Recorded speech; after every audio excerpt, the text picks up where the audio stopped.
Hi. I'm Nancy Marr, and I'm the Voter Service Director for the League of Women Voters of Palos Verdes. And I've been working with the city and with some of the other residents to set up this forum tonight. The League is pleased to be working with the PV Chamber of Commerce tonight in presenting this event. We want to thank the candidates for coming and welcome them, and thank all of you for coming and welcome to you to the forum tonight. Both the League and the Chamber are nonpartisan organizations, meaning we don't endorse or oppose candidates or political parties. The candidates drew lots for speaking order, and they're sitting in that order. Just a reminder, this isn't a debate tonight, and it's not a town hall either.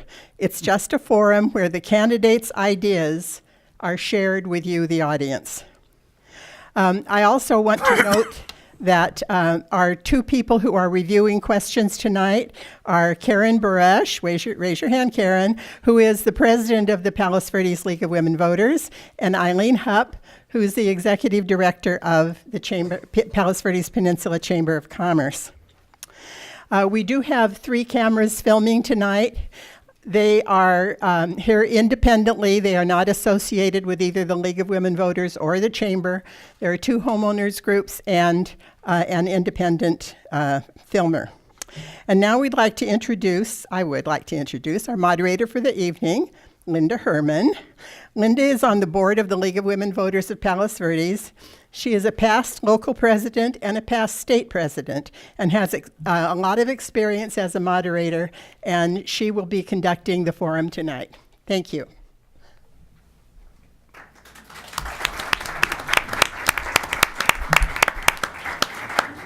Well, I've got a bit of a repetition here, and I also like to welcome you to today's Candidates Forum. As you know, we have 2, we're sponsored by the League and by the Chamber. Our forums are conducted for informational purposes without a hidden agenda and are controlled by principles of nonpartisanship, as was already stated, and your vote is an essential step in the process of democracy. Just a note, we are aware that a candidate forum was held a week ago under the sponsorship of the Palos Verdes Residents for Responsible Government, and are pleased to provide a second opportunity for candidates to address pertinent issues their constituents may be concerned about. We are therefore pleased to present the following 6 candidates who are seeking a position on the Palos Verdes State City Council. In order, David McGowan, Kevin McCarthy, Betty Lynn Peterson, Victoria Lozzi. Did I say that right? Yes. Well, okay. Thank you. Michael Kemps and Jennifer King. Jeff Groves has withdrawn from the election and is no longer a candidate. Before going on, I should mention I was given some warnings about making sure everybody is heard. So if the videographer is all right with everything, we'll move on. He also asked that the candidates look directly at the person who's doing the video so that you will be heard. Just want to make sure I follow his instructions. Each candidate has agreed to abide by the guidelines stipulated in the letter of invitation. The format is as follows. Each candidate will have a 2-minute opening statement and then 1 minute to respond to questions from the audience. Our timers will hold up a card indicating when their time is up. While we will try not to stop you in mid-sentence, please be responsive to the time limitations. I would ask the audience that you remain as quiet as possible while the candidates are speaking so that everyone may hear, and please hold your applause until the forum has ended so that the candidates will have all the time possible for getting their points across. And as usual, we ask that you turn off your cell phones. Should there be time available after all questions have been submitted, we will open up the forum. I'm sorry, we're doing that differently. We're going to take questions that have been submitted as well as questions from the audience, and we'll kind of bounce back and forth from one resource to another. We will conclude our questions and answer period at 8:50, and each candidate will then present a 1-minute closing statement. It appears the video recording of our forum will be available for public viewing. I just wanted to mention we have received a number of questions online in addition to a number of questions that have been presented here today. So we will not get to all of them. So please be understanding of that. Please hold up the cards as you finish your questions, and somebody will be around to pick them up. I think that's already happened too. You may address your question to a particular candidate or to all, but other candidates will be given the opportunity to respond as well. Questions that are unclear, hostile, or of a personal nature will not be used. Those that fall in the same general area may be consolidated to allow us to cover as many topics as possible in the time allotted. All questions become the property of the League of Women Voters and the Chamber of Commerce. And the order of opening statements was determined by lot, as was mentioned before we began. So we begin with Mr. McGowan. Thank you. My wife Lynn and I have been residents in Palos Verde Estates for 23 years, and I am one of the 5 residents that was selected to be a member of the Financial Advisory Committee. I bring a 50-year professional accounting and financial background to our city. I have an undergraduate degree in accounting from the University of Denver. I have an MBA from Kellogg School of Management at Northwestern. I'm a certified public accountant. I hold the certificate in management accounting, and I'm also a certified fraud examiner. I've held senior executive positions in finance and general management in both manufacturing and financial services, namely Medtronic, Inc., the biomedical manufacturer, and in the Financial Services, Inc., Norwest Corporation, currently known as Wells Fargo, and U.S. Bank System, currently known as U.S. Bank. For the last 30 years, I have been running dispute analysis and resolution practices with the public accounting sector. I'm a retired senior partner of PricewaterhouseCoopers, and I currently have my own company, Lanata Bay Associates. I'm familiar with how cities do their municipal accounting and provide assistance to the County of Los Angeles, the City of Los Angeles, Orange County bankruptcies, and a number of other different areas. My threshold or issues are safety, security, and fiscal integrity. Thank you. Okay, Mr. McCarthy. Good evening. Thank you for being here. I've been a resident, my wife and I have been residents here since 1997. We live up in the Espinosa Circle. We raised 2 girls here. We have horses at the stable. 11 days ago, I retired from the Los Angeles Police Department, where I worked for 39 years. My last assignment, for the last 10 years, I've been in charge of detectives and over really neat stuff, the kind of stuff that they make movies about, murders and serial rapists and extortions and kidnap. I've been retired for 11 days, and my wife told me I need to find a job. So here I am. I had a couple other functions in the police department. I represented the chief of police at multiple task force committees, LA Impact, which is an LA County Chiefs Initiative, LA HIDA, which is high-intensity traffic area with federal agents. And additionally, I'm the president of the Los Angeles Police Relief Association. We're elected members, nonprofit, and we administer the health benefits to 16,000 active and retired people. Thank you for that. So my 3 points are public safety. You know, my 39 years in public safety, that's pretty much all I did. It's all operations. I think I can bring value to the council with all my operational experience. Accountability. I was also part of a CompStat process where we held command officers accountable for everything. We counted everything. We counted beans, we counted arrests, and I think accountability on the council is really important. And finally, transparency. Transparency in verbal communications as well as written communications. So, Thank you. Oh. Is it? No? Oh, okay, sorry. Just to start the clock over? I couldn't see it from here. Okay. The bottom line is I think I can bring a lot of value to the council, and the only thing I'm not taking contributions. The only thing I'm asking for is your vote. Thank you. Okay, Ms. Peterson. Hi, I'm Betty Lynn Peterson. I've been a resident of Palos Verdes Estates since 1990, graduated from the Peninsula School District. This is my 4th year on the City Council, and I'm the current mayor, so thank you for being here. 4 years ago, when I was encouraged by multiple Palos Verdes Estates residents to run for the council, I was flattered and somewhat amused. I'm a businesswoman. My forte is in real estate. I do sales, development, construction, and property management.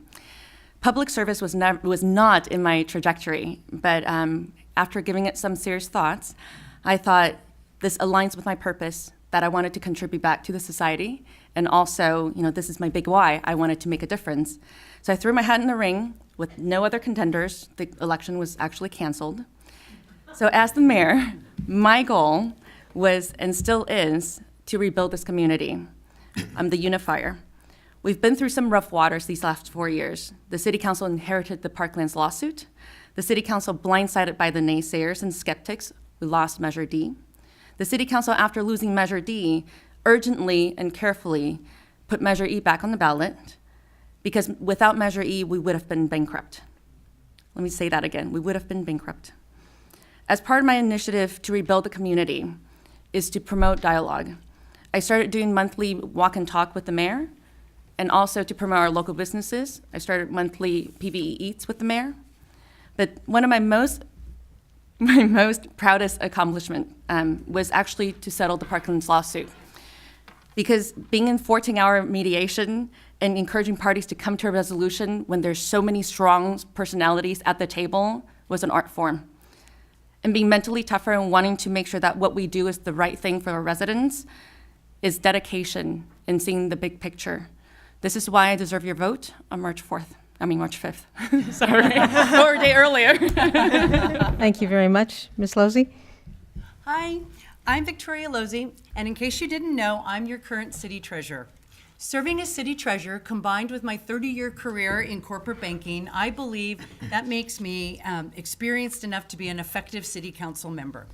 Why am I running? I am running because I strongly believe we need new leadership. When I ran for city treasurer 2 years ago, for me, the issues were lack of transparency, poor communication to residents, and lack of long-term vision and planning. From a person who attends every city council meeting, I don't think the issues have changed. As treasurer, I've been immersed in the city finances for the past 2 years. I've learned a lot in that time, and the first thing I learned is that we need to do things differently. We need to think and operate a little more like a business with limited resources. We need to make sure we're running our operations as efficiently as possible. We need to work on a balanced budget and a long-term plan. I was shocked when I became treasurer to find that there was no long-term plan other than a 1 or 2 year budget. We can't let things like pension obligations and capital improvement fester. We have a lot of negative financial trends that are not being addressed, and they won't be addressed without long-term planning. While I feel that the challenges on the horizon are largely financial, and that's my area of expertise, there's more to serving on the city council. We need to be able to see the big picture. We need to work with residents to address their ideas and concerns, and we need to sometimes help neighbors work out issues. Last summer, I participated in the city's Citizens Academy to make sure that I was looking at city operations, not just from a financial perspective, but from the big picture, and I accomplished that. I think I am the most well-rounded candidate for city council. I am focused on the financial picture and the big picture. We need forward-looking, independent thinkers to lead our city. I think we need a change in leadership, and I think this election is an opportunity to do that. Thank you. Thank you. Mr. Kemps? Good evening.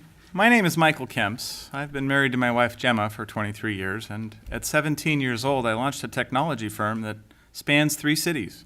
We employ 50 and have been profitable for 30 years. Integrity, accountability, and respect guide my life. I believe this is a change election. The character of Palos Verdes Estates is at risk. Our city is an ecological jewel. Our incumbents support urbanizing our city with increased density and risks to our natural beauty. First, they voted to appeal a case where a judge said that our city and homes association wrongly sold parkland. Now, $345,000 later, they want us to believe that their poison pill settlement didn't sell parkland. It did. They enabled the sale of 1.3 acres of parkland to a private party, which frankly never would have happened if the city attorney had not spearheaded the idea, as then Mayor Bird disclosed publicly in 2012. Now they want to disregard our CC&Rs and deed restrictions again. They almost passed a new ordinance, and that would enable secondary dwelling units and flipping garages into rentable apartments. The plan was hidden in a consent agenda, and it was designed to bypass the Planning Commission. Beyond this, they planned on altering the natural habitat of Lenata Bay Cliffs with no resident endorsement. Again, this election is about changing our trajectory. We have a colossal failure of leadership which was broken trust with residents. Trust must be restored with truth. While the city has been arguing about the definition of debt and deficits, our reserves have been depleted, our pension debt nearly doubled, and our deed restrictions were placed at risk. We need solutions instead of rhetoric. I'm committed to protecting our resources and telling you the truth. Thank you. Ms. King? Good evening. I'm Jennifer King. I've lived here for 20 years. I've raised my family here, and I'm just finishing my first term on the City Council. By way of background, I served on both the Parklands Committee and the Planning Commission before I decided to file for election in 2015. I'm very proud of what our City Council has accomplished during the past 4 years. We focused on resident engagement. We've created 4 new advisory committees. We created the Citizens Academy, and we conducted the first ever city survey, which has been helpful in prioritizing resources. We have also enhanced transparency. We've updated our website and content and format. We've implemented new programs, OpenGov and Questus, which are basically digital file cabinets of our financial information, as well as all our records, ordinances, minutes, resolution, available to you anytime. And I personally have been available to meet with you one-on-one or in small groups, by phone or by email, to answer your questions or to find those answers. And I've met with many of you in the room here. We've also been a fiscally conservative council. We've balanced our operating budget every year. We have incurred no debt. And despite the failure of Measure D to gain a 2/3 majority, which meant we lost $5 million that we will never recover, we have maintained over $10 million in reserves. And we've done that by making significant cuts in our operating budget, including the police budget, by eliminating, deferring, or extending certain capital projects. We have formed the Finance Advisory Committee to help us engage in long-range planning, recognizing that increasing pension liability and ongoing infrastructure needs will in the future cause our expenses to outpace our revenues. So why am I running for re-election? I love our city. I've worked hard to protect it, but I see that there are challenges ahead presented by state mandates, rising pension costs, and our infrastructure needs. But these can also present an opportunity for us to work together as a community to engage in a thoughtful process as we figure out how to meet these challenges without sacrificing the community character that's at the heart of our city. In short, I want to work with you to protect and preserve our city. Thank you. Thank you very much. We'll now move into questions, and I think rather than go automatically with Mr. McGowan beginning, perhaps we can start with Mr. McCarthy, and then we'll go down the line there. So the first question asks the following. The city's general fund balance committed for emergency contingencies is established at $7.2 million. In your opinion, is this emergency reserve level too much, too little, or about right? If it is not about right, why? And what would you do about it? Wow. I don't have a good handle on what the city needs as far as a reserve. I know the reserve has been higher, and we had to draw down on that because of the failure of Measure E. But there's a lot of things to consider with the pension, with the budget. I'm kind of at a loss, so I'm going to defer to. Okay, Ms. Peterson? First of all, our reserves is actually at $9 million. It's 50% of our operating budget by policy. And this is something that we've actually directed to the FAC to do a study to see if there's too much money in our reserves and if we can use some of that money to pay down unfunded liabilities or put it in infrastructure. But as the FAC had already discussed, 50% may be the right amount for now. So since they're the experts, I would think that that's what they've already done their investigation. So I would say that I would agree with the 50% policy. So I don't think it's too little or too much. Okay, Ms. Losey? I get to put my city treasurer hat on a little bit. So the policy is 50% of the budget with a minimum of the 7.2 million, just to maybe clarify that, who was asking the question. So it's true, the Finance Committee has been looking at the proper reserve level. I am very conservative. So to me, a 50% reserve is the minimum number. And, you know, if it were up to me, we'd have a full year, we'd have 12 months reserve, but that's probably a dream down the line.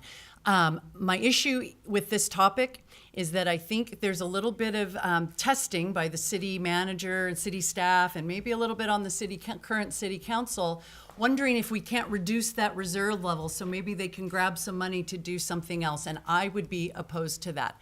We need to keep 50% is a minimum reserve, and we can't all of a sudden grab $1 or $2 million out of there and deflect it to something else. I would absolutely be opposed to that. Mr. Kemps? I'm concerned that the size of our reserves are depleting. And as they continue to deplete, we have long-term pension liabilities that no one seems to want to refer to as debt. And those pension liabilities are reported over a year ago at $15 million. They're probably more like 17. So the reality is we may need even more reserves. Our FAC is putting together long-term budgets. We haven't had those. And in putting those budgets together and watching their meetings, they don't have room for infrastructure and for capital improvement before they hit a bottom line that's close to zero. So I'm concerned with our reserves. I'm concerned with the fact that they're being depleted. As to the actual amount of percentage of reserve, I think I would defer to them to actually hear the answers. Okay, Ms. King? The 7.2 million is a minimum threshold. We do have a policy of keeping 50% of our operating budget as a reserve, and our fund actually tends to exceed that level. We have asked the Financial Advisory Committee to help us engage in a reserve study to see if that's an appropriate amount. The Government Finance Officers Association recommends that a 2-month reserve is appropriate. I think that probably because of the topography of our city and other risks that our city might have that are unique to us, that somewhere between a 2 and a 6 month might be appropriate. And that would enable us to use perhaps a small amount of that reserve to pay down pension liability or for other infrastructure needs. But again, I wouldn't do that unless we had a full study that had confirmed that something below 50% is appropriate. And again, I don't think we would ever go as low as 20%. I think the 7.2 million is probably a good minimum threshold. The question is above that. Okay, Mr. McGowan? As a member of the Financial Advisory Committee, we have been studying it, and the 50% number today is approximately $9 million out of the 10 that was referred to earlier.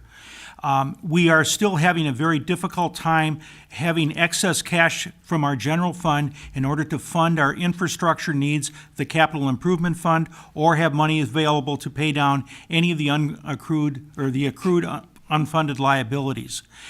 We recently did an analysis. The FAC reviewed it in its last meeting. We've agreed to table the measure about any potential reduction from the 50% until we get further information and further studies done as to what our needs are in the future. We are very much concerned that taking it below 50% would put serious pressure on the community. Thank you. Since the FAC, or the Financial Advisory Committee, has been mentioned, there is a question here regarding that. It says, it asks, what is your position regarding the role of the FAC? Do you feel that the FAC is currently receiving appropriate support from the council to carry out that role? If no, what charges would you advocate? So I guess Ms. Peterson, if you begin. Council actually created the FAC about a year ago. That was also to help us with, we have a lot of experts in our community. And so we wanted to utilize the experts in our community to not only increase community engagement, but as well as help us